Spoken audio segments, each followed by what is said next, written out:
যে রাজা সুরত সমাধি বৈশ্য, সূর্যের পুত্র রাজা সুরত আর মহাধনী বংশের সমাধি বৈশ্য এক সন্তান, এই দুইজন।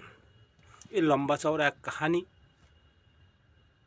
আমরা এই যে মূর্তি পূজা নাই, এ চিল্লায় ও চিল্লায়, বেশি করে বিশেষ খাস সমুদায়ের লোকে চিল্লাচ্ছে, মূর্তি পূজা নাই আমাদের, তাই নিয়ে কথাগুলো। ভিডিওটা দেখবা ফুল, খুব ভালো ভিডিও হবে। মেধা ঋষির কাছের থেকে যে মায়া জ্ঞান, মায়া আদ্যাশক্তি, মহামায়া, মহাজ্ঞান তারা পাইছিল, মূর্তি পুজো কবে থেকে শুরু হয়েছে সেই কাহিনী।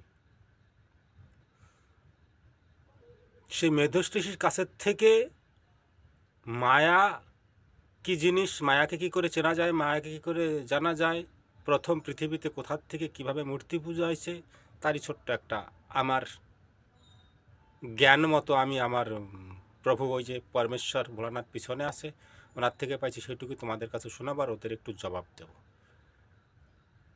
যখন ওই জায়গার থেকে মায়া জ্ঞান অর্থাৎ মহামায়ার গোপনীয় মহাজ্ঞান মায়া কি জানতে পারে, ওনার থেকে দীক্ষা শিক্ষা নিয়া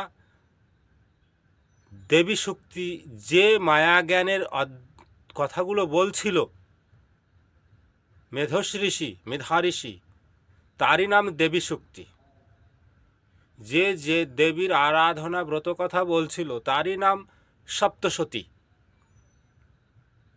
আর ওনরা ওই জ্ঞান পাইয়ে দুইজনে গঙ্গার তীরে যাইয়ে লতা পাতা মাটি দিয়ে প্রতিমা, দেবী প্রতিমা গড়িয়া সেই দেবী শক্তি 365 দিন অর্থাৎ 1 বছর জপ করিয়া মা দুর্গা দেবীর দর্শন লাভ করেছিল। সূর্যপুত্র সুরত চাইছিল আমি যেন আমার বল শক্তির দ্বারাই, ওদের রাজ্য হারাই গেছিল, রাজ্য হারাই জঙ্গলে গেছিল যান বাঁচাইয়া দুইজনেই, যেন আমার বল শক্তির দ্বারাই আমি যেন আমার রাজ্য গরত পাই। আর সমাধি বৈশ্য চাইছিল মুক্তি। সেই দুর্গাপূজা কবে করি আমরা, এই ওই হুজুররা জ্ঞান দিচ্ছে, হুজুর যাদের বলা হয় বেশি, এরা জ্ঞান দিচ্ছে আমাদের। চৈত্র মাসে যে আমরা বাসন্তী পূজা করি, ওই যে ওই দিন ওরা দেবীর দর্শন পাইছিল, তার জন্য সেই সত্যযুগের থেকে আজও আমরা দুর্গাপূজা করে আসতেছি। অরিজিনাল দুর্গাপূজা, প্রথম দেবী পূজা ওই, মূর্তি পূজা ওই, ওখান থেকে শুরু হয়। এর ইতিহাস বা আমাদের ভারতবর্ষের বুকে সেই জায়গা প্রমাণপত্র আজও পড়ে আছে যুগ যুগ ধরে। আর এরা জ্ঞান দেয়, ভিডিওটা দেখবা মজা আসবে দাদু সোনারা, বিশ্ববাসীরা যারা আমাদের ধর্ম নিয়ে কত নীলাখালা করে। জয় রাধে, দেখো মজা আছে ভিডিওতে।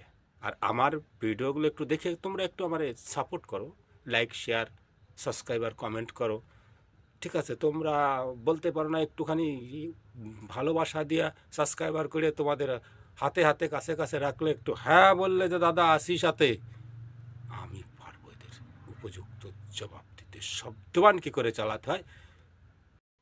জয় রাধে দাদু সোনার, আসো কেমন? আইসি আজকে আবার রাইতি কম্বল মুড়ি দিয়ে, ঠিক আছে? কম্বল মুড়ি দিয়ে করবো, কিন্তু সাবধান থাকবো। কিরকম জানো, ওই যে কথায় কয় না যে ও আসলেরই মাইয়ে দিতে নাই আর আবাইটারে শাগের বই দেখাতি নাই। তা বর্তমান অবস্থা হয়ে গেছে তাই। তো ছোট ছোট ভিডিও দেখাচ্ছি আর কথা বলতেছি, ভালো লাগবে, মজা আসবে। पेट्रोल में बरकत का रूहानी इलाज सूरतुल कौसर 7 बार पढ़कर पेट्रोल की टंकी पर दम कर दे, इंशाअल्लाह अज़्ज़वजल पेट्रोल में बरकत होगी। मदीना 30% समझो कि 300 रुपए का पेट्रोल की क्या जरूरत पड़ती थी, तो दम करते तो 200 रुपए का पेट्रोल से काम चले। দেখছো জ্ঞান, ফুদিলি ট্যাঙ্কি ভরে যাবে, 300 টাকা পেট্রোল কেনা লাগবে। আর একটা দেখো, এরা আমাকে জ্ঞান ফেলতেছে, বুঝে নে মজা খান কেমন আসে আজকে। আপনি এই যে আপন 3 বোনের বিয়ে করলেন, কারণ কি বলেন তো? নিশ্চয়ই তো কোনো কারণ আছে, না হলে তো করি না। মনে করেন আপন 3 বোনকে বিয়ে করেছি এই কারণে, যাতে সংসারটা আলাদা না হয়ে যায়। আপনি অন্য জায়গা থেকে যদি 3 ঘর থেকে 3টে মেয়ে আনতেন, তাহলে সংসার আলাদা হইতো, জয়জামাল হইতো, তাই না? জয়জামাল হতো, যার কারণে আমি আপন 3 বোনকে বিয়ে করি। মানে করলেন কেন, সমস্যা কি? করেছি একটা বাচ্চার আশায়। মানে সন্তান এই জন্য করছেন? হ্যাঁ। দেখছো একে জ্ঞান, নিজের গাছের ফল নিজেই খাবে। আমার গাছ আমার ফল, আমি ফলও খাবো আর গাছের ফলও খাবো। এরা আবার আমাকে সনাতনীকে জ্ঞান ফেলতেছে কবানে। এই বুড়ো খাজুরি দেহ হিন্দুদের যতগুলো ধর্মগ্রন্থ পড়বেন মূর্তি পূজা করতে হবে, একটাও জায়গাতে লেখা নাই কিন্তু তারা আজকে করে কি করে না। আমি একজন হিন্দু ঠাকুরের কাছে গিয়েছিলাম দাওয়াত দিতে, যে ঠাকুর মশাই এই যে মূর্তি পূজা করছেন কেন করছেন? উনি তখন বলছে আরে আমরা করছি। আমি এটা কোথায় লেখা আছে? উনি তখন বলছেন আসলে লেখা তো অবশ্যই আছে, তিনি দলিল দিতে পারেনি, শুধু বলছেন লেখা আছে, অথচ মূর্তি পূজা করছে। আমি ঠাকুর মশাইকে বলেছেন ঠাকুর মশাই আমি কিছু কথা বলতে চাই, যদি শুনতে চান। জি আপনি বলুন। আচ্ছা আপনাদের ধর্মগ্রন্থ শ্রীমদ্ ভাগবত গীতা অধ্যায় নম্বর 9 শ্লোক নম্বর 23 এবং 24 দুটো শ্লোক আছে। শ্লোকটা কি বলছে? या ओपि अन्न देवता भक्ति जे जानन्ते श्रद्धानिताते ओपि मम कुन्ते जे जानन्ते आबादि पूर्वकम या ओ। এই ঠান্ডা জলে যে নাম ভরাইতে শীতের মধ্যে পাও, এ জ্ঞান দিচ্ছে যে আমাদের, ওদের জ্ঞান তো দেখলে। আমার প্রথম কথা আছে, তুমি যে হুজুর, তুমি যে আমাদের সনাতন ধর্মের নিয়ে আলোচনা করতেছো, তোমারে বলতেছি হুজুর সিধা সিধি, তোমার ধর্মরে তুমি আলোচনা করো। আমার ধর্মরে, আমার গীতা জ্ঞান, আমার রামায়ণ, আমার ভাগবত আলোচনা করতে হলে ভগবা বস্ত্র ধারণ করতে হবে।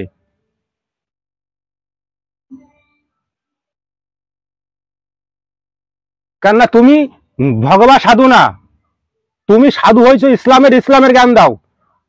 কোথায় কোন কোন কোন বাউনে কইছে? হুজুরে একবার আপনারে বলতেছি, কোন বাউনে কইছে? সেই বাউনটা ধরে নিয়ে আসেন, নাম ঠিকানা বলেন, যে মূর্তি পূজা নাই কোথায়।